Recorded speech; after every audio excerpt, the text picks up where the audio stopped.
Hello everyone, and welcome back to my channel. Today we have the fourth lecture in the periodic trends series, where we'll be focusing on electron affinity, a related but slightly different concept from electronegativity. To start, as promised, I'll be going over the practice problems that I introduced at the end of the last video on ionization energy. And before you get there, if you would like to follow along, I would encourage you to watch the previous two videos about atomic radius and ionization energy, where I go over the theoretical basis behind the rules governing those two concepts. So starting off with these easy ones, let's rank the IEs and atomic radii of beryllium, magnesium, and calcium. So here we have a classic example of atomic radius going down a group or up a group, depending on your perspective. And we can easily apply the first atomic radius rule that we talked about last time, which tells us that radius increases as we go down the group, so beryllium towards calcium, because the number of distinct electron shells or energy levels increases. And if you're struggling to visualize this, I would suggest just Googling each of these elements' names, followed by the words Bohr model, for a very easy visual representation. So calcium is bigger than magnesium, and that is bigger than beryllium. So we learned last time that with only a few exceptions, ionization energy is the inverse of atomic radius, where atoms with larger radii have lower IE because the valence electrons are further away from the nucleus, so the nucleus can't exert as much pulling force on them, which makes the attraction weaker. And from that, we deduce that beryllium, as the smallest atom, will have the largest IE, followed by magnesium, and then calcium with the lowest IE. So next question. We can use the other rule we learned for atomic radius, where radius decreases across a period because the number of energy levels, or electron shells, remains the same while the number of protons in the nucleus increases. This leads to a stronger force exerted by the nucleus on the valence electrons, allowing the nucleus to pull those electrons closer into itself, thus shrinking the size of the atom. So by that rule, sulfur should be the smallest, followed by phosphorus, silicon, and aluminum. IE would seem to be the same, where sulfur is the highest, then phosphorus, then silicon, then aluminum, so going by that inverse rule. However, we have to remember one of the exceptions from the previous video. So because phosphorus has a half-filled p orbital, which looks like this, it's got 3 2p electrons, making a half-filled p orbital. Because phosphorus has that, it has increased stability, which gives it increased ionization energy. Because it's more stable, so it doesn't want to lose that electron, which would make it a lot less stable.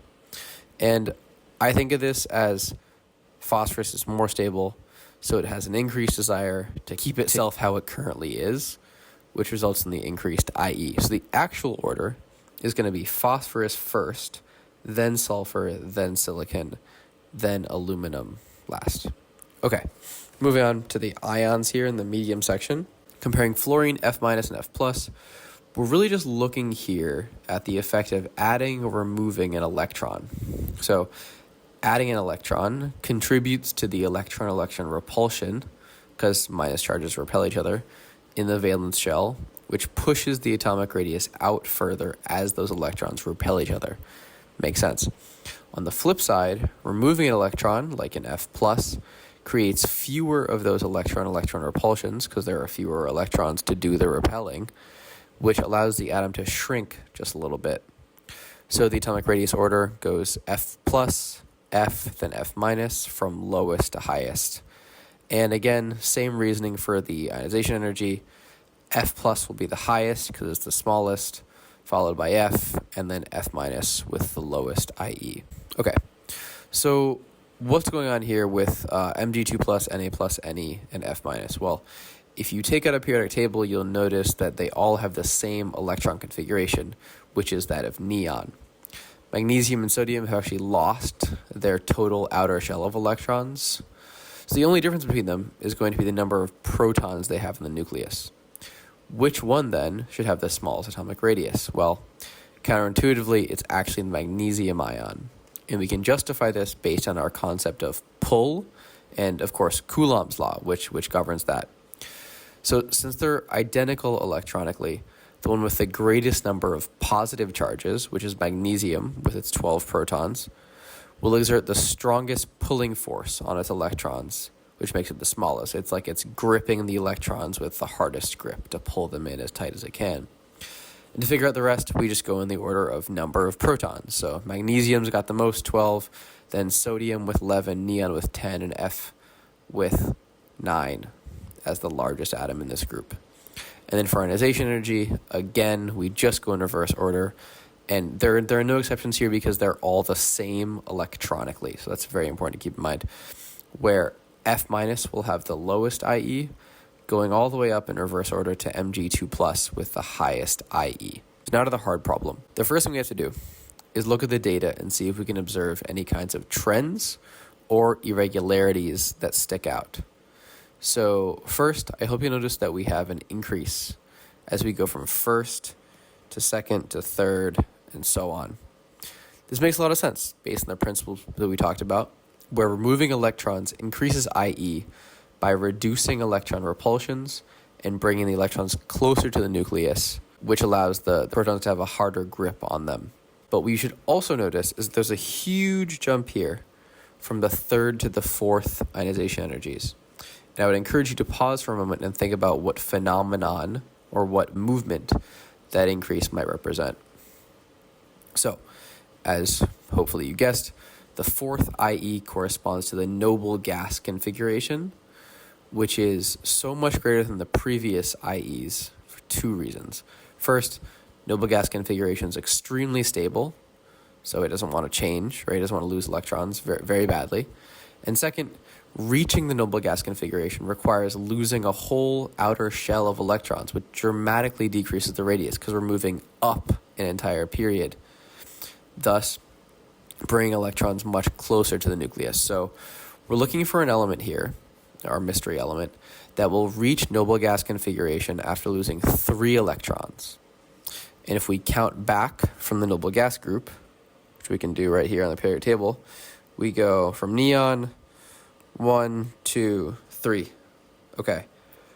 So this is going to be some kind of either group 3, if maybe we go from argon, that would be potassium, calcium, scandium, or it could be something over here in group 13 as well. Okay, with that out of the way, let's begin with today's topic, which is electron affinity. And it's the second to last in this series of videos. So the first thing to be aware of is the difference conceptually between electron affinity and ionization energy. While both are heavily based on electronegativity, which is itself based on atomic radius, like we've been talking about, IE is much more about holding on to one's own electrons, while EA, or electron affinity, describes an atom's ability to attract the electrons of neighboring atoms. However, we do need to keep in mind the general trend that AR, atomic radius, is inversely associated with electronegativity, which is itself directly related to both EA and IE. So that'll be very important. However, the trend is not exactly the same as either IE or electronegativity, and that's in part because of stability. So you'll recall from before that the half-filled subshell and the filled subshell are exceptionally stable. So for example, here we've got neon, which has a filled 2p valence subshell, making it ultra stable. And we talked for just a minute ago about how neon really doesn't want to lose an electron because the Ne plus ion would be far less stable than the neutral neon, and that's what gives it such a large IE. It really doesn't want to lose an electron. But let's consider the opposite case. If neon were to instead accept an electron, this would also make it less stable than it currently is because we'd be adding a whole new shell of electrons, thus making it bigger. So it really has no incentive to accept an electron. Because of that, it'll have a very small electron affinity. So just to reiterate that, it really doesn't want to go after and attract neighboring electrons, which will give it a very small electron affinity. So the rule here, elements with filled or half shell stability are going to have smaller EAs generally than the elements that surround them on the periodic table. So now we're going to plot a graph to kind of show this visually, of the trend of EA on top of the graph for IE to compare them. And just keep in mind that we can't really compare IE and EA directly in terms of their actual values. So just focus on the trend of the line and not the actual numbers or the relative positions of the lines here. So we'll start with lithium as before, and we'll just start at some arbitrary point on the y-axis. Doesn't matter where. So for beryllium, things already begin to get interesting. Because it has a full 2s orbital as its valence shell, it'll experience more stability than lithium and actually have decreased EA. So we're already going down. Then we'll go back up with boron because it has a higher electronegativity than lithium, but doesn't have any of that increased stability. Let's go up here.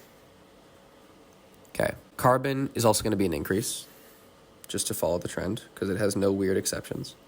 But nitrogen here, with its half-filled p orbital, will have decreased electron affinity via half-shell stability. So that's going to go down. Then we go back up for oxygen and fluorine, because they follow that same trend. But as we already talked about, neon, with its ultra-filled p subshell, is going to have very low electron affinity. In fact, it's usually thought of as essentially 0 electron affinity because it really doesn't want to change. And so to generally compare EA and IE, wherever IE increases due to the stability effect, so beryllium or nitrogen, neon even, EA will decrease due to that same stability effect. And I hope you can see that. Okay, let's talk about ions. And I think it's useful to take the perspective here of what each atom or ion wants in terms of its stability, where being neutral is a good thing and being charged is bad or destabilizing for the reasons we've talked about before. So if I were an anion, if I were an Ne minus anion, I would want fewer electrons because I want to get back to that neutral state. So I want to lose an electron, okay? And this is a direct effect on electron affinity, right? So since the anion wants to lose an electron and definitely doesn't want to gain one, it's going to have super, super low EA. But now let's think about the cation. So it actually wants to add an electron, if I were a cation, to get back to that stable neutral state. So let's see, more electrons.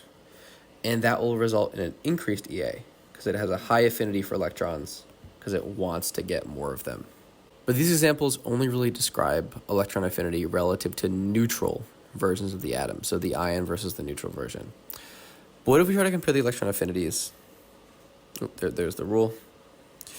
What if we compare the electron affinities of ions to other neutral atoms? So for example, Ne plus versus fluorine. And in this case, they have the same electron configuration, and that's important for comparing them. You'll recall from earlier that Ne plus is a higher IE than fluorine because of its greater number of protons or higher nuclear charge. And so the same rule applies here, where Ne plus has a greater EA than fluorine for that same reason, the higher nuclear charge creating a stronger pull on electrons. And so the final rule for today is that cations will have increased electron affinity relative to neutral atoms with the same electron configuration. So I hope that does a good job of summing things up for all of you guys. If you're interested in tutoring, shoot me an email. And that's all for today. Thank you.